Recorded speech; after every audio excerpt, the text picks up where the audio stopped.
예, 반갑습니다.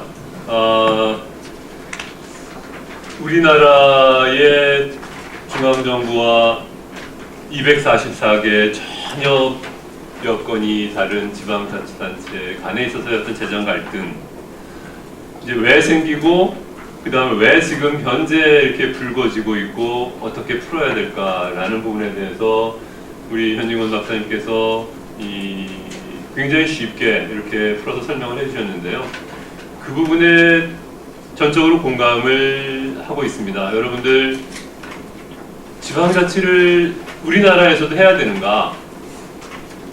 정말 이 중국의 그 거대한 그러한 영토, 그리고 보면 저쪽 신장 우이구르 사람들 사는 그 동네가 있는가 하면은 상해, 광주 뭐 이런 데처럼 엄청난 발달된 연안, 이렇게 좀 다르고, 그리고 종교도 다르고 뭐 이렇게 다른 그러한 상황에서는 자치가 굉장히 될 것 같은데, 우리나라 같이 굉장히 이렇게 좁은 땅덩어리에, 그리고 아까 뭐 획일적이라고 얘기하셨지만 정말 옆에 사람이 좀 다르게 하는 거를 굉장히 우리가 못 보는 그러한 또 민족성을 가지고 있는 그런 상태에서 과연 지방자치 해야 되나?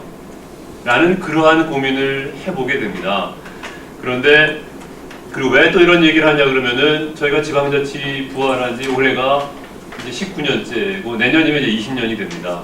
그런데 아직까지도 보면 지방자치라고 겉모습은 굉장히 이제 지방자치를 한다 그래가지고 뭐 서울시장도 굉장히 이렇게 훌륭한 분들이 이렇게 들어오시고 또 선거할 때마다 지방자치 하는구나 라고 생각을 하지만, 실질적으로 내용을 들여다보면 지방의회에서 의사결정하는 부분에 대해서 전혀 주민들이 신뢰를 못하고 있고, 그리고 행정부가 그냥 중앙정부의 집행기관으로서 하던 때하고 별로 관청에서는 다르게 행동하지 않는데, 그 부분에서 주민 목소리가 별로 그렇게 수용되는 것 같지도 않고요.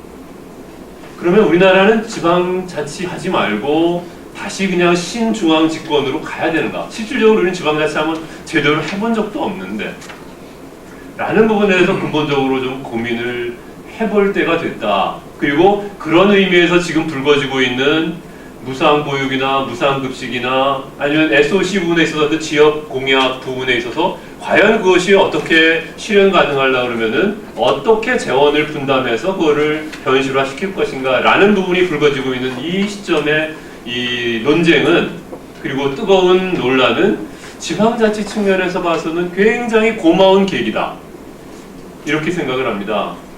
어제 저희 이화여대 안희정 충남지사가 지금 보면 시도지사 협의회에 지방분권 특별위원장 자격으로 해가지고 학생들과 대화를 하겠다고 장을 좀 마련해 달라 그래서 한 150명 모아놓고 이렇게 얘기를 할 기회를 만들어 드렸는데, 그때 안 지사 얘기하시는 얘기가 중앙정부의 어떤 획일적인 그러한 서비스, 그 다음에 이러한 부분이 어떻게 우리가 축구에 비교하면은 메시나 아니면 호날두 하나만 의존하는 그러한 플레이다 이렇게 생각한다 그러면, 지방자치라 그러면 어떤 독일의 전차군단처럼 모든 11명이 다 나름대로의 자기 역할을 해서 정말 무적의 이 팀을 만들어내는 그러한 스타 플레이어와, 어떻게 보면 그렇게 스타 플레이어가 눈에 띄지 않는 어떤 독일 팀을 이렇게 얘기를 하는데, 우리나라도 이제 한 20년 정도 시행착오를 해봤으면 이제는 정말 이 의사결정하는 거하고 부담을 책임지는 거하고 이러한 부분을, 부조화 부분을 어느 정도는 좀 조화로 메꾸어 가고, 그렇게 안 된다 그럴 때 가장 큰 문제가 뭐냐면 수도권과 비수도권의 문제인데, 그 부분에 대해서 어떠한 우리가 메커니즘을 만들면 이 부분을 극복할 수도 있지 않을까 라는 부분에 좀 건설적인 논의의 장이 마련된다 그러면, 차제 이렇게 이 SOC와 관련된 이 중앙과 지방 간의 갈등, 이러한 부분이 오히려 고마운 계기다라고 생각할 수 있지 않을까 이렇게 생각합니다. 그런데 우리가 그러면서도 한번 고민해 봐야 될 것은, 우리가 중앙과 지방은 고민하는데 이것을 과연 재정으로 할 건가 아니면은 시장이 해야 될 건가 라는 부분에 대한 논쟁은 완전히 잊어먹고 재정이 하는 건데, 재정이 하는 건데 이거를 중앙이 할 거냐 지방이 할 거냐라는 논리로 몰고 가서는 전혀 문제가 풀리지 않는다. 우리가 중앙정부의 어떤 획일적인 서비스가 있다고 한다 그러면은 한 244개의 광역과 기초, 굉장히 다양한 그런 지방정부가 각기 다른 여건에서 각기 다른 그 서비스를 각기 다른 퀄리티로 이렇게 공급을 하는 그러한 다양성으로부터 간다 그러면은 그것과 시장은 한 중간 정도에 있는 그러한 다양한 스펙트럼 우리가 볼 수 있을 때 시장에서 공급할 수 있고 시장에서 서비스가 될 수 있는 부분을 억지로 우리가 세금을 걷어서 그것이 국사가 됐든 지방세가 됐든 걷어서 정부의 어떠한 획일적인 서비스로 우리가 공급하려고 드는 부분은 없는지 하는 부분에 대해서도 함께 고민을 해야 된다고 생각합니다. 특히 SOC 같은 그런 부분에 있어서는요. 우리가 어느 나라의 선진국의 예산 내역을 들여다볼 때 우리나라와 같이 SOC 예산이 이렇게 큰 나라는 선진국에서는 찾아볼 수가 없습니다. 그 얘기는 무슨 얘기냐 그러면은 기본적으로 많은 경우는 인프라가 어느 정도는 깔려 있을 때까지는 재정이 필요했을지 모르지만 상당히 어느 정도 기본적인 보편적인 서비스가 되고 난 다음부터는 이런부터는 민간 위탁이라든지 이러한 민간 시장에서 서비스가 이루어지고 그러한 부분이 오히려 더 효율적인 자원 배분이 이루어진다는 그러한 경제 원리에 따른 것이다 이렇게 생각을 해봤을 때 우리가 이 분권화 재정 분권도 얘기를 하지만 그 사전에는 시장과 정부의 역할, 시장이 실패하기 때문에 정부가 들어와야 된다, 재정으로 해라 라고 얘기하는 부분이 과연 그런가? 정부가 더 잘할까? 그리고 시장이 하던 것을 정부가 대신하면은 그 부분에 대해서 우리가 어떠한 오픈이라는 사람이 얘기하는 새는 바가지 얘기하듯이 정부의 어떤 실패는 우리가 생각하지 말아야 될까? 전달 체계라고 봤을 때 그것이 100원을 민간에서 걷어가지고 정부가 100원을 쓴다 그럴 때 결국 100원이 민간에게 다시 되돌려질까? 전혀 그렇지가 않거든요. 그 부분을 우리가 간과하지 말아야 된다라는 점을 좀 강조드리고 싶고요. 이제 SOC로 좀 들어가서 고민을 해보면 실질적으로 여러분들 노무현 정부 때 우리가 분권 능력이 있는가 역량이 되는가 좀 나중에 얘기하고 먼저 권한을 내려주고 그리고 나서 역량을 좀 키워보자 그래가지고 굉장히 많은 그 혁신을 하려고 애를 썼습니다. 그러나 실질적으로 별로 그렇게 몇 발 내딛지 못한 부분이 뭐냐 그러면은 지방자치단체가 엄연히 있는데 그건 말고도 중앙정부의 어떤 특별 지방행정기관 그래가지고 뭐 국토 그 관리청, 대구에도 국토관리청이 있고 부산에도 있고 광주에도 있고 이렇게 굉장히 많은 특별 지방행정기관들이 여전히 존재합니다. 그래서 여기서 중앙의 어떠한 의사결정을 어떤 지방에 집행을 하는데 중앙정부가 이 어떠한 그 집행기관을 담당을 하는 이런 부분이 여전히 존재한다. 이렇게 된다 그러면은 지방 주민들의 어떠한 의사결정이 수용될 수 있는 여지는 원천적으로 지금 차단이 되어 있는 그런 부분이다.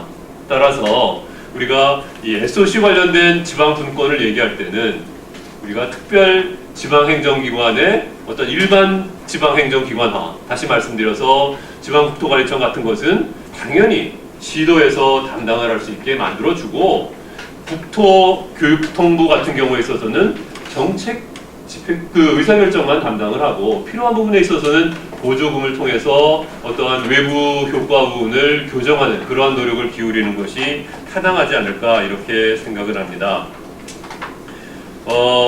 마지막으로 제가 좀 드리고 싶은 말씀은 이 박근혜 대통령이 이제 공약을 내세우면서 물론 뭐 중앙재정 관련해서는 135조가 더 필요하다 5년 동안. 그래서 그 중에 80조는 세출 구조 조정을 통해서 만들어내고 나머지 한 55조 되는 돈은 이거는 우리가 지하 경제를 양성화하거나 아니면 뭐 그 조세 감면을 통해서 어떻게 줄여가지고 해결해 보겠다 이렇게 얘기하는데 실질적으로 이 부분이 그렇게 호락호락하지 않다는 것은 이번에 세제 개편 얘기 나오면서 무슨 소득세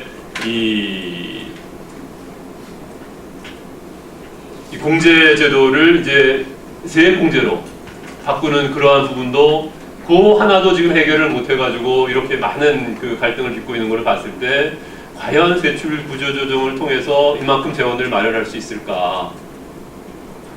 그래서 만약에 그렇게 안 된다 그러면 제일 먼저 이 줄여나갈 부분이 어디냐 그러면은 아마 공무원들 임금 동결할 겁니다.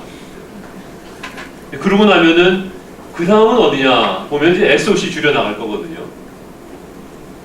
그런데 이 SOC 부분은 이제 중앙 SOC도 있지만은 이 지방 SOC 부분에 있어서 많은 지역들을 돌아다니면서 그 지역에 필요로 하는 SOC 사업들에 대해서 이 공약을 했습니다. 그래서 그 공약을 다 모아보니까 한 200조 정도 된다는 거죠. 그러면 이 200조 되는 요 재원은 그럼 어떻게 마련할 건가?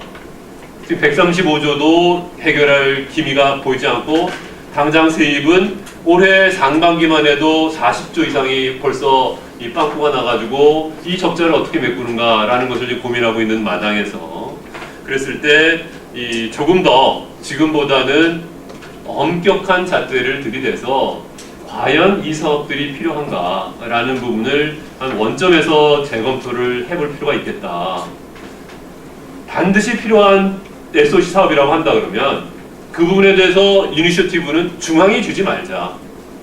다시 말씀드려서 아까 변 박사님도 얘기하셨지만 그 지방이 의사결정을 해야 그 지방이 재정부담, 그 주민들이 이 SOC가 그 해결이 된다면 이 소위 얘기하는 도로가 해결이 되고 다리가 해결이 되고 공항이 해결이 된다 그러면은 내가 이 정도 재정부담은 감내할 의향이 있어 라고 할 때 그 지역의 SOC 사업이 이루어져야지 그게 아니라 대통령이 되기 위해서 그 지역의 표를 얻기 위해서 내가 동남권 신공항을 추진하겠습니다 라고 얘기해가지고 그 부분에 대한 재원은 그러면은 동남권에서 마련해라. 그럼 동남권 주민들이 마련하겠습니까?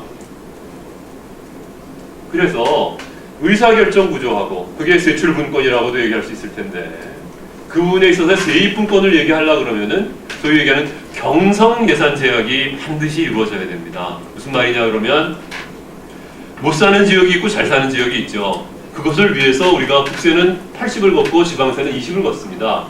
그리고 80 걷은 거에서 절반 이상은 소위 교부금이라 그래가지고 아무런 우리 귀걸이 없이 지방으로 그냥 내려주는 거죠. 왜냐하면은 전국적으로 어느 정도의 일정한 수준은 대한민국이라 그러면 서비스를 받아야 된다고 생각하니까 이건 말고 교부세 말고 이러한 SOC 사업이나 이런 것을 위해서 쓰는 돈은 보조금이라 그럽니다.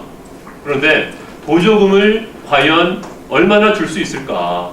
100%를 그러면 SOC를 건설하는데 100%를 중앙이 될까? 그렇지 않을 것 같거든요. 그러면 SOC에 있어서도 똑같이 보육과 마찬가지로 또 50대 50 내지는 40대 60에 아마 매칭을 하라고 그럴 거예요.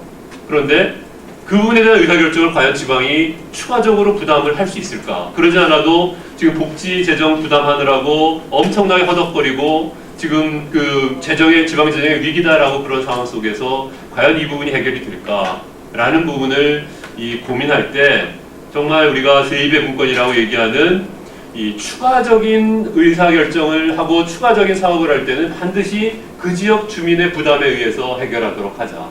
다시 말해서 이 최종적인 마지막 지출은 그 지역의 주민의 부담에 의해서 의사결정하도록 만들어주는 지금처럼 그 지역이 걷고 나서 모자라는 부분을 교부세로 메꿔주는 게 아니라 그 지역의 여건을 판단해서 교부세를 깔아주고 추가적인 부분은 정말로 지방세로서 걷어서 사업을 하도록 만드는 특히 SOC 사업은 그렇게 기재가 바뀌지 않으면 우리가 얘기하는 효율적인 자원 배분은 굉장히 우리가 기대하기 어렵다라는 말씀을 드리고요. 마지막으로 20년 맞아서 오랜만에 맞이한 이러한 중앙과 지방의 제대로 된 갈등 기제를 이제는 우리는 정상화시키는 겉과 속을 좀 같게 만드는 그러한 계기로 삼았으면 좋겠다라는 그러한 기대를 가지면서 제 발표를 마치겠습니다. 고맙습니다.